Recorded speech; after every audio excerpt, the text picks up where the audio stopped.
Bom, agora sobre equipamentos de segurança. Vou começar aqui pelo encosto de cabeça. O encosto de cabeça, esse dispositivo que tem aqui, né, logo acima do encosto do banco, vocês conhecem muito bem. Ele é muito válido para evitar isso aqui, ó, efeito chicote. E o que é esse efeito chicote? É quando alguém colide com a traseira do seu carro e o seu corpo faz esse movimento e projeta a cabeça para trás, fazendo aquela lambada, a ponta do chicote ali, ó. Isso provoca lesão na região cervical, que é altamente perigoso. Aí pode causar morte e, quando não acontece, a pessoa virar óbito, deixa aí lesões permanentes e irreversíveis. Então a regulagem adequada do encosto de cabeça vai valer nessa hora. Qual que é a forma correta de regular o encosto de cabeça? Observe que aqui nós temos um protótipo, né, um boneco, e aqui nós temos uma linha, que observe, que traça mais ou menos a altura dos olhos. Olha, essa linha aqui, ó, pega a altura dos olhos, passa pela altura das orelhas e vai até o meio do encosto de cabeça. Imagine se esse encosto de cabeça está muito alto, a cabeça ia pegar por baixo aqui e não ia ter o efeito necessário. Se ele está muito baixo, a cabeça ia passar por cima, também não ia ter o efeito necessário. Então, a regulagem adequada, isso pergunta em prova, tá? Dessa forma, ó. A regulagem adequada do encosto de cabeça é na altura da linha dos olhos ou das orelhas. Essa é a regulagem adequada, correta, e evita o chamado efeito chicote. Outro dispositivo de segurança aí é o airbag. O airbag é essa bolsa de ar que infla aqui na frente, ela tem tanto para o condutor quanto para o passageiro. Hoje em dia é obrigatório que os automóveis saiam de fábrica, em linha, né? Esse é um equipamento de série, ele não é mais opcional igual era antigamente. Onde quem está na frente aqui é obrigatório que tenha ali o airbag para ele, tanto condutor quanto passageiro. Alguns veículos mais modernos, ou talvez questão de opcional, você pode comprar, tem também os chamados airbags de cortina, que pegam nas laterais, e também para quem está no banco de trás. Essa bolsa, esse airbag, isso não é macio igual um travesseiro, não. Isso infla em centésimos de segundo, ou talvez milésimos, não sei, é muito rápido. E infla muito rápido, muito forte. É óbvio que ainda é melhor do que é melhor você colidir ali, né? Dar uma carada, vamos dizer assim, no airbag do que no volante, no painel do carro. Não tenha dúvida. Ele vai amortecer ali. Mas a depender da situação, se você estiver com a mão aqui na frente, por exemplo, né? Pegando errado no volante, pegando por cima, e o airbag inflar, ele vai projetar sua mão contra o seu rosto e vai causar uma lesão grave, não tenha dúvida disso. Vai quebrar ali dente, vai fazer uma raseira. Então, por isso que é correto, né? Por isso que é adequado que você fique com as mãos corretamente no volante, para evitar problema desse tipo. E o airbag não precisa de muita coisa para ele acionar, não, tá? Ali na frente ali tem uns sensores no para-choque na frente do carro. Dependendo do lugar, né? Tem até um vídeo de uma senhorinha aí rolando aí, num memezinho de Facebook, que ela passa, dá um chute assim no para-choque do carro, só o chutinho que ela dá já infla o airbag ali, porque depende muito do lugar que pega. Então é isso mesmo. Então, ó, de olho aqui, airbag também. Então a orientação principal é essa, que você não fique com a mão por cima do volante, ou seja, na frente de onde o airbag vai inflar. E outra coisa, quando você for transportar a criança ali na frente com o dispositivo de retenção, porque às vezes a gente até passou por essa matéria já, né? Quando é com a criança, pode ir no banco da frente. Quando tem mais crianças do que lugares no banco de trás. Ou então quando o veículo só tem banco da frente. Ou então quando o banco de trás só tem cinto de 2 pontos. Aí você vai colocar a cadeirinha ali na frente com a criança ali. Nesse caso, você tem que desativar o airbag, tá bom? E não pode ter, essa cadeirinha não pode ter bandeja, nada que venha projetar ali contra a criança. Desativa o airbag. E como é que eu faço isso, Ronaldo? O manual do veículo tem orientação. Cada veículo tem uma forma de fazer isso. Leia o manual, você vai saber como desativar quando tiver que transportar a criança ali na frente. Cinto de segurança. O cinto de segurança é um dispositivo de segurança, assim, incontestável, né? Desde 1998, com o atual Código de Trânsito, ele tornou-se obrigatório. Deixar de usar o cinto hoje é uma infração grave, daí 5 pontos no prontuário do condutor. Existe o chamado cinto pélvico, que pega apenas na pelve, região subabdominal. Esse é o chamado cinto de 2 pontos, né? Que ele prende num ponto e no outro, 2 pontos aqui, pélvico, pega só por baixo. Existe ainda, esse é mais característico dos veículos mais antigos, o cinto de 2 pontos torácico. Esse pega só no tórax, a pelve não. Os veículos mais antigos você vai ver. Esses cintos assim mais antigos, de 2 pontos, que pega só no tórax, eles nem são retráteis. O que é um cinto retrátil? É aquele que você puxa, na hora que você solta, ele cola no seu corpo, ele se ajusta automaticamente, né? É aqueles veículos mais antigos, tem aquele cinto todo bambo que você puxa assim, põe, tem que ficar regulando ele. Mas enfim, existe esse cinto de 2 pontos também torácico. E existe o cinto de 3 pontos, que aí ele vai prender aqui, aqui e aqui. Ele pega tórax e pelve. E existe hoje, que é o mais adequado, o mais usado aí, o cinto de 3 pontos, né? Prendeu em 3 pontos, retrátil. O que é retrátil? Ele se ajusta ao seu corpo. Se você estiver usando um cinto que não é retrátil, você tem que fazer o ajuste adequado ali. Em cintos de 2 pontos, que é esse que pega só pelvis ou tórax, no máximo 2 dedos de folga entre você e o cinto. Se for cinto de 3 pontos, pode chegar a 4 dedos de folga. E o cinto ele vale muito para evitar que você colida ali com partes internas do veículo e principalmente para evitar que você seja arremessado para fora do veículo. É muito comum em caso de capotamento, o veículo ali, né, girando, né, rodopiando, a pessoa é projetada para fora, é o efeito centrífuga, né? Joga o que está do lado de dentro para fora. Vocês devem ver em vídeos na internet, vocês veem isso com facilidade. O veículo capotando e as pessoas sendo jogadas para fora. Crianças, então, quando são transportadas no colo, no que o veículo capota, a criança é jogada para fora. Então, dependendo da forma que ela cair, onde ela bater ali, né? Ou aonde ela cai, às vezes o veículo passa por cima, o risco é muito grande, não pode ficar sem cinto mesmo. E aqui é a questão das grávidas, né? As grávidas perguntam, eu preciso usar o cinto também? Claro, todo ocupante do veículo precisa usar o cinto. Vai usar o cinto de que maneira? Coloque essa parte subabdominal aqui, ó, bem abaixo da barriga, em cima da bexiga mesmo, tá bom? E a parte de cima, naturalmente, pegando aqui entre os seios aqui, bacana. Então, pegando aqui a parte subabdominal por baixo da barriga, não tem perigo. No caso de colisão, tá segurando ali a criança tranquilamente. Então tem que usar também, hein? As principais causas de acidentes voltadas aí para o fator humano envolvem imperícia, imprudência e negligência. Guardem bem isso, imperícia, imprudência e negligência. Vamos entender cada uma delas. A imperícia é a falta de habilidade, falta de treinamento, falta de domínio com o veículo. Tem várias situações que envolvem imperícia. Alguém foi fazer estava dirigindo naturalmente, aí parou ali numa ladeira, numa subida. Na hora que ela precisou de sair, ela deixou o motor apagar, não conseguiu trabalhar bem com os pés ali, o carro voltou, bateu em quem estava atrás, colidiu, né, com quem estava atrás. Às vezes era um motociclista, derrubou o motociclista, ele machucou. E seu acidente acontece por imperícia, falta de habilidade, falta de treino. Com o passar do tempo, isso melhora, isso desenvolve. Não dá para ficar evitando, né? Tem gente que evita, não vou fazer a baliza, vou ficar dando volta aqui até achar uma vaga grande que eu consiga entrar de frente. Se você ficar evitando, você não vai desenvolver. Tem que desenvolver, obviamente, observando aí a questão do risco. Né? Se você não tem muita habilidade, não tem muito treino, você não vai querer inventar moda também, né? Entrar fazendo uma baliza no centro da cidade, no meio do movimento. Faça lá no bairro, onde você mora, onde tem menos trânsito, só com o carro na frente, sem carro nenhum atrás. Depois você treina entre 2 carros, vai melhorando, vai evoluindo aos poucos, não pode evitar. Então a imperícia, quer dizer, a falta de perícia, a falta de habilidade, a falta de domínio com o veículo, é sim, sem dúvida, uma das principais causas de ocorrência de acidente. A imprudência ela está relacionada a ato inseguro praticado pelo condutor. É uma ação. Imagine, o condutor está aqui, está tudo bacaninho, o carro está bom, pneus bons, freio bom, tudo certinho com o carro, não tem nada de errado com o carro. Tempo bom, ensolarado, não tem tempo de visibilidade ruim, chovendo, pisco escorregadio, nada disso. Tudo ok, tudo adequado, sinalização boa, trânsito bom, mas ele está em excesso de velocidade. A ação dele, o ato dele, faz com que a condição fique insegura. Viram? Com que a situação torne-se perigosa. Então, quando o problema acontece decorrente de um ato do condutor, seja excesso de velocidade, seja desrespeito com a sinalização, seja o avanço do sinal vermelho do semáforo, ou da placa de parada, ou desrespeito com as preferências no trânsito, são atos, ações decorrentes do que o condutor está praticando ali. Isso é imprudência. Agora veja a negligência. A negligência ela é um pouquinho diferente do ato inseguro, porque aqui já não é um ato praticado pelo condutor, mas na verdade uma indiferença do condutor diante de uma condição adversa. Tá vendo? Essa figura aqui parece que dá para vocês observar que esse condutor está com sono, ele está com os olhos pesados, as pálpebras pesadas, os olhos caídos, a expressão assim, de alguém que está cansado, com sono. E ainda assim, ele está ali, à direção do veículo, dirigindo.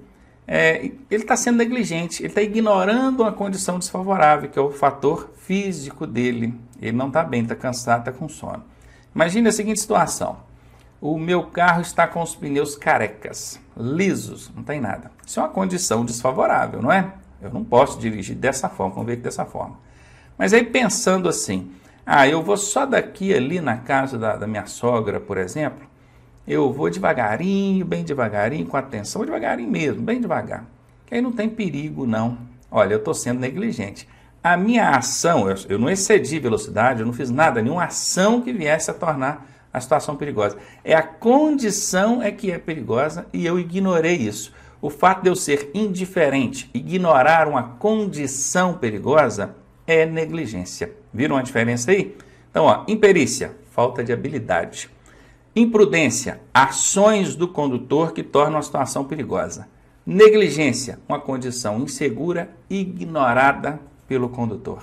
Bom, e agora ergonomia. Cuidado para não confundir com economia, tá? Parece, mas o nome, o termo é parecido, a escrita, mas na verdade isso aqui não tem nada a ver com economia. Ergonomia é uma coisa, economia é outra. Tem gente que confunde até com autonomia ou agronomia, né? Vamos colocar aqui, é diferente também de autonomia, que é diferente também de agronomia. Terminou com nomia, a pessoa acha que é a mesma coisa. Não é, ergonomia. O que é isso? É a ciência que estuda a relação homem-máquina. Objetivo: oferecer maior conforto e segurança aos usuários. É exatamente isso. Quando você tem um teclado ali de um computador, um mouse, foi feito um estudo ergonômico sobre aquela relação entre você e o equipamento para poder oferecer a melhor pegada, o melhor ajuste, para evitar que você tenha lesões por esforços repetitivos. Tem uma série de coisas em cima disso aí. Uma ciência mesmo que estuda essa relação homem-máquina. Não é só entre homem e veículo, não é homem-máquina mesmo. Tá? E com o veículo não seria diferente. Então existem estudos em torno disso aí que é para oferecer a melhor postura para a pessoa dirigir, altura, pegada no volante, ajustes de todo tipo, né? Hoje em dia eu falei que tem banco que regula para cima, para baixo, para frente, encosto, tem até para os lados, tem ajuste de todo tipo hoje em dia nos veículos. Isso é ergonomia. E a ergonomia ela visa te proporcionar maior conforto, mas ela observa também a segurança. Por exemplo, hoje em dia os veículos têm nas portas laterais ali, né? Óbvio, portas são tem a porta de trás também, que é do porta-mala. Mas as portas laterais ali tem chamadas barras laterais de proteção dentro das portas. Isso é resultado de estudo da ergonomia, porque as colisões laterais, a porta muito frágil, não segurava nada. Qualquer colisãozinha lateral ali com o veículo pegava a perna do condutor, prendia ele a ferragens. Hoje em dia já tem uma barra ali que ajuda. O motor do veículo vinha para dentro da cabine de comando aqui, para dentro do cabine de comando, é avião, hein? Para dentro do habitáculo ali do condutor, que é onde ele está aqui atrás do volante. O motor vinha cá para dentro. Hoje em dia ele já é projetado de maneira que na colisão o motor é jogado para baixo, projetado para baixo.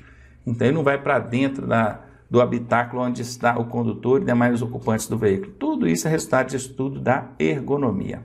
Bom, hoje nós temos aqui a questão da postura, viram aqui, postura, oferece vários tipos de regulagem e tudo. Temos o freio ABS, ABS é Anti-Blocker System, acho que é isso mesmo, ou sistema anti-bloqueio, não deixa as rodas travarem.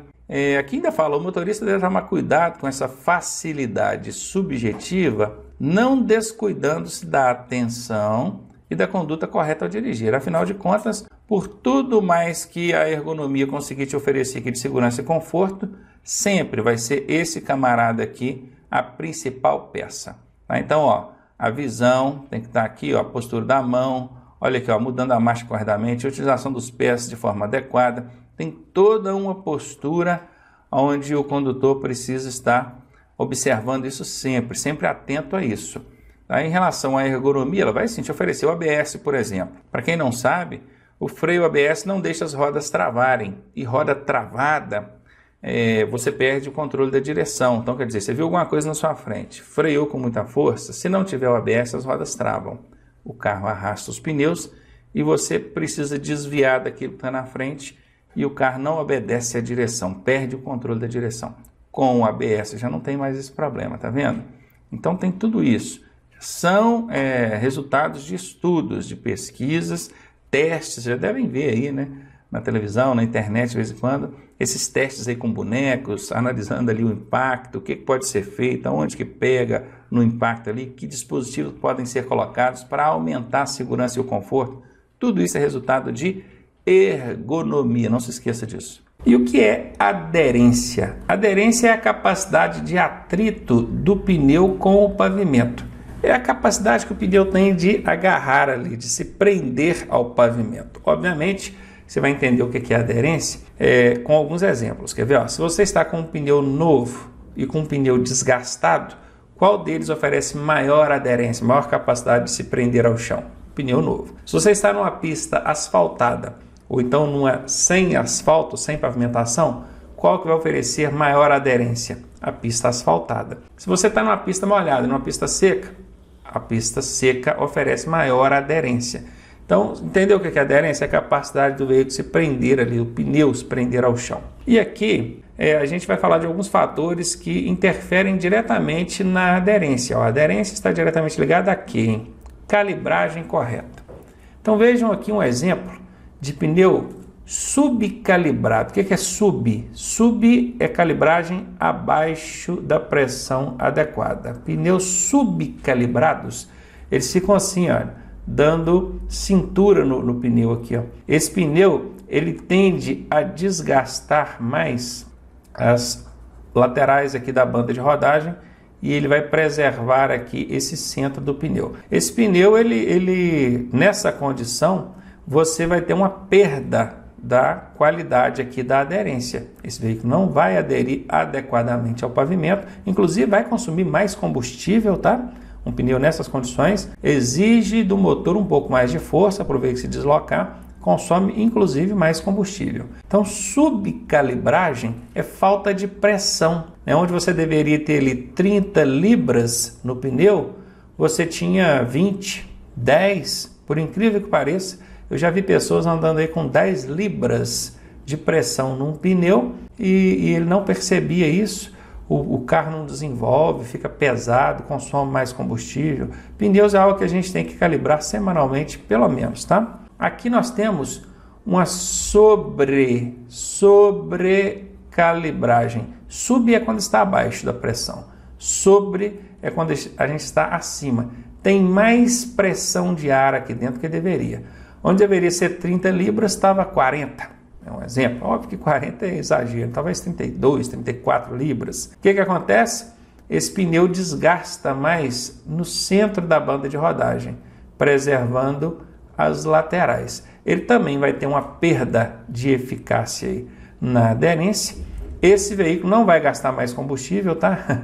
Até porque vai estar até quicando, né, no asfalto, tão solto que ele vai estar. Ele não vai gastar mais combustível, não tem esse problema, mas ele vai desgastar os pneus aqui de forma irregular, vai gastar o centro aqui da banda de rodagem e vai perder capacidade de aderência. Agora, a pressão correta, aí é a pressão adequada. Você vai olhar lá no manual, se o manual do seu veículo está indicando 30 libras para os pneus de trás e 28 para os pneus da frente, é exatamente assim que você vai fazer.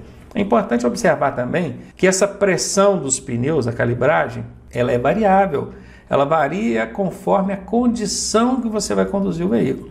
Se você vai fazer uma viagem em pista pavimentada, é uma calibragem. Se é pista não pavimentada, inclusive se for uma estrada sem pavimentação e molhada com lama, é outra calibragem.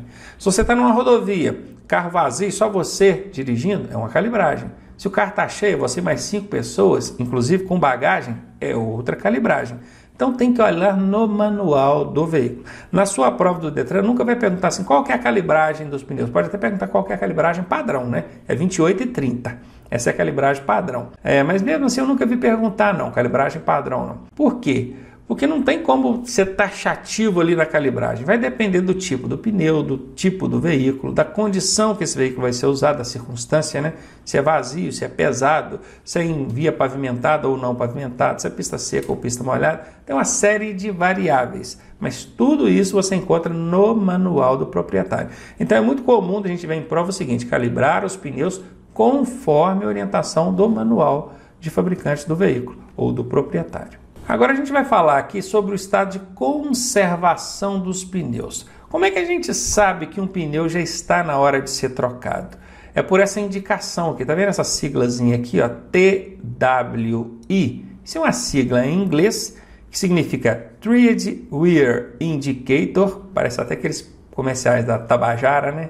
Tread Wear Indicator, mas é o que significa, é o TWI. Eu preciso saber o que isso significa em inglês? Não, não precisa não, só estou dizendo aqui para você ficar ciente. Mas é um limitador de desgaste, vamos traduzir isso aqui para o português, né? É um indicativo de desgaste do pneu. Cadê ele? Ele está aqui, ó. Você está vendo esse alto relevo? Se você vier aqui por dentro do friso do pneu aqui, ó, se você pegar a chave do veículo e passar aqui, ó, quando chegar nesse ponto aqui, você vai ver que tem um alto relevozinho aqui, ó. Esse alto relevo é a borracha um pouquinho mais alta aqui que o friso, demonstrando aqui o TWI. Esse alto relevo, ele tem 1,6 milímetros de alto relevo aqui, de protusão aqui dentro do friso. O que significa isso? Quando você compra um pneu novinho, né, a banda de rodagem dele cá em cima aqui, ó, até no fundo, ó, ela vai ter aqui, ó, aproximadamente 8 milímetros de profundidade. Isso aqui. Ele vai desgastando, vai desgastando, vai desgastando.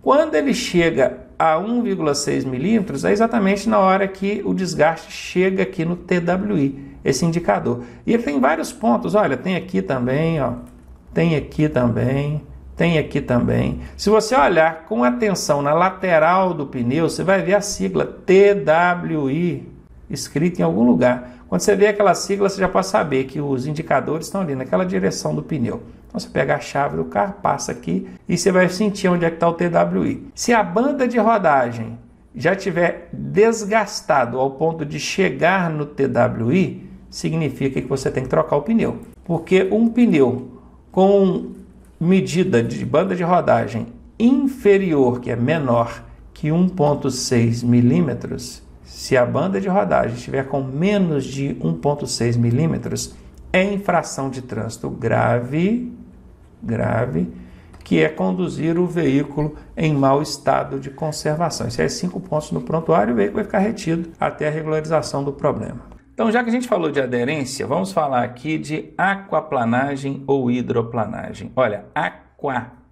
de pato, não é água de água não, tá? É aquaplanagem. Ou hidro, que hidro e aqua é a mesma coisa, né? Planagem.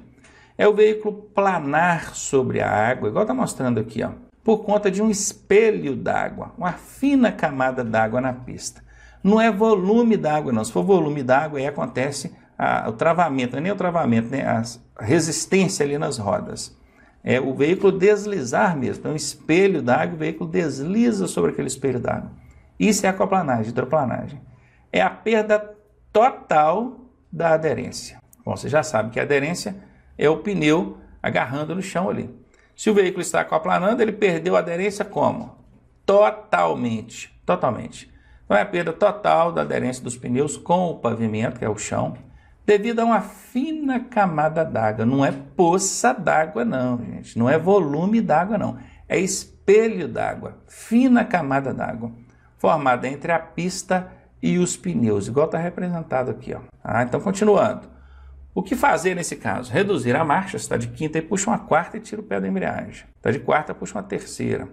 E esterçar ou virar e esterçar é a mesma coisa. Esterçar levemente a direção. E o que não fazer de jeito nenhum? Frear, nem virar bruscamente a direção.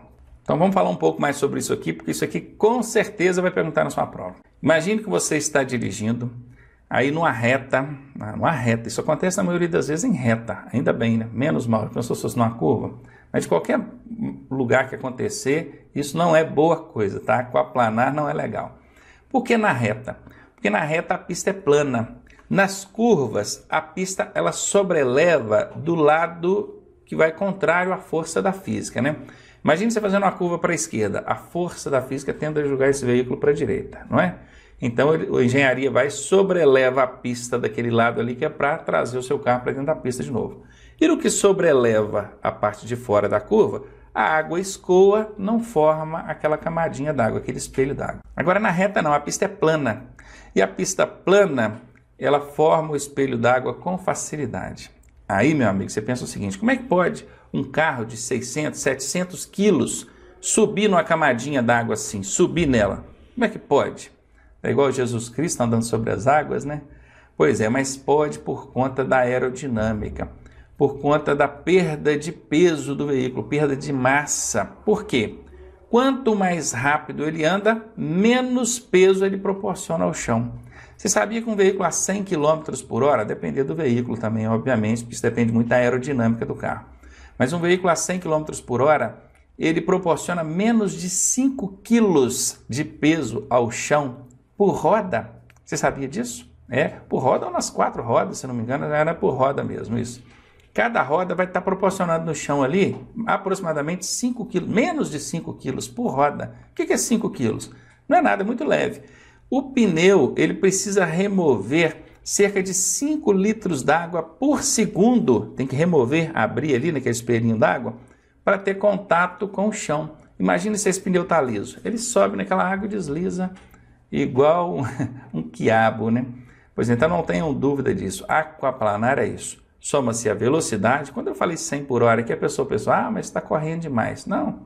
Tudo que passou de 60 por hora, a perda de peso já é muito grande, é considerável e o veículo já pode aquaplanar. Então, cuidado com isso.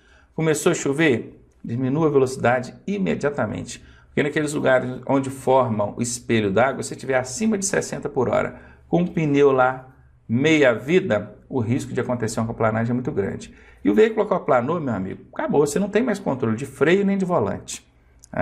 Se você pisar no freio, então o carro vai rodopiar até bater em alguma coisa. Então não pode pisar no freio de jeito nenhum, você pode reduzir as marchas para tentar retomar ali a aderência, o tracionamento do veículo, e movimentar levemente o volante, que é para ele tentar achar lugar ali na água para ter contato com o chão. O movimento brusco também vai fazer o veículo rodopiar, não pode.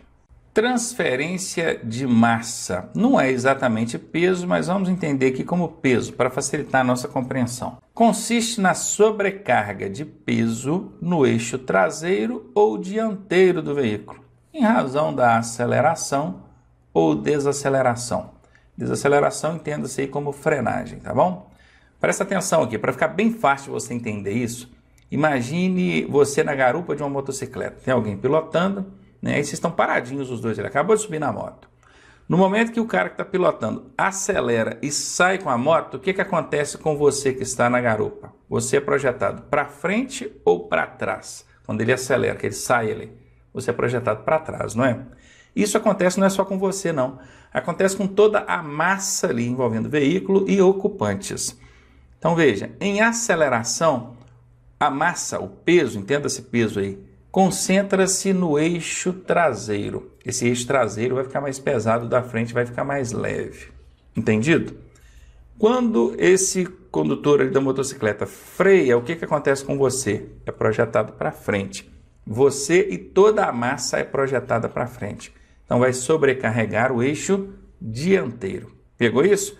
Aceleração, sobrecarrega o eixo traseiro. Desaceleração, sobrecarrega o eixo dianteiro. Isso tem nome, isso é importante para dirigir. Bom, a gente precisa conhecer isso e você já vai saber por quê. Então vamos lá. Subesterçante, presta bem atenção nisso. Ó. Sub é atrás. O peso foi para trás. Atrás. Sobreesterçante, o peso foi para frente. Guarde bem isso, tá? Então vejamos. O subesterçamento, quer dizer, o peso foi para trás, é quando o veículo está em aceleração. Não é isso mesmo? Acabei de explicar para você. O motociclista lá acelera, você vai para trás. Confere. Então aqui bateu. Então tá aqui, ó. Subesterçamento, acelerou, o peso foi para trás. Bacana. Esse veículo, se o peso está todo concentrado, né, a maior parte dele concentrado no eixo traseiro, o eixo da frente vai ficar mais leve, não vai? Se esse veículo tiver que desgarrar, ele vai desgarrar o quê? O eixo que está mais pesado ou o eixo que está mais leve? O eixo que está mais leve. Então ele vai desgarrar a frente. Desgarrando a frente, ele é jogado para fora da curva. Guarde bem isso, hein? A força da física tende a jogar esse veículo para fora. E a força da física que tende a jogar o veículo para fora chama-se força centrífuga. Fuga, presta atenção no finalzinho aqui, ó. Fuga. Fuga é para fora, não é? Então, se na sua prova perguntar assim, o veículo foi jogado para fora da curva, qual lei da física que agiu sobre ele? A centrífuga. Qual força da física que agiu sobre ele? A centrífuga, tá bom? Vamos ver agora o sobreesterçamento. O sobreesterçamento é o veículo em desaceleração, ou frenagem. Então, pensa, o motociclista freou, ou desacelerou. O peso foi para onde? Foi para frente. Aí sobrecarregou a roda da frente, o eixo da frente. Se o eixo da frente está pesado, esse veículo tende a desgarrar a traseira, porque o eixo de trás vai ficar mais leve. E se ele desgarra a traseira, a força da física tende a jogar esse veículo para dentro da curva, contramão direcional. E se é jogado para dentro, o nome dessa força é centrípeta. Bacana! Que monte de nome estranho que eu nunca vi na minha vida. Eu preciso saber isso, Ronaldo? Precisa. Isso na prova teórica pergunta mesmo. Agora vem na tela que eu vou dar algumas dicas aqui para você. Bom, a primeira coisa é usar o exemplo da motocicleta, né? Acelerou, o peso vai para trás. Se o peso está atrás, o eixo traseiro está pesado. O eixo traseiro está pesado. E o eixo da frente está leve. Ele vai desgarrar a frente. Agora presta atenção.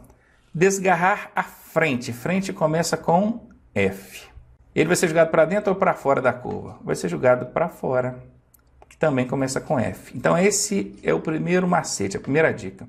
Desgarrou a frente, é jogado para fora. E jogado para fora, meu amigo, não tem erro, é o fuga. Para fora é fuga. Bacana? O contrário disso que nós vimos aqui é o centrípeta. Tá? Desgarrou a traseira, jogado para dentro é o centrípeta. Tem uma setinha aqui, Ronaldo? Não tem uma setinha não, mas é o contrário. Só tem duas, né? Você tem aqui o que joga para fora. O contrário é o que joga para dentro. É mais ou menos aquela lógica da criança que chegou da escola e falou assim, mãe, o professor hoje me ensinou qual que é a mão direita. Ah, é, meu filho? Qual que é a mão direita? Ah, essa aqui, mãe. Ah, bacana, beleza, aprendeu. E qual que é a esquerda, meu filho? Ele falou assim, não sei, a esquerda ela não ensinou ainda não. Entendeu? Aqui o macete é só para um, é só para a mão direita, é só para fora. Aí a outra o professor não ensinou macete, não, pô, a outra é o que sobrou, não é verdade?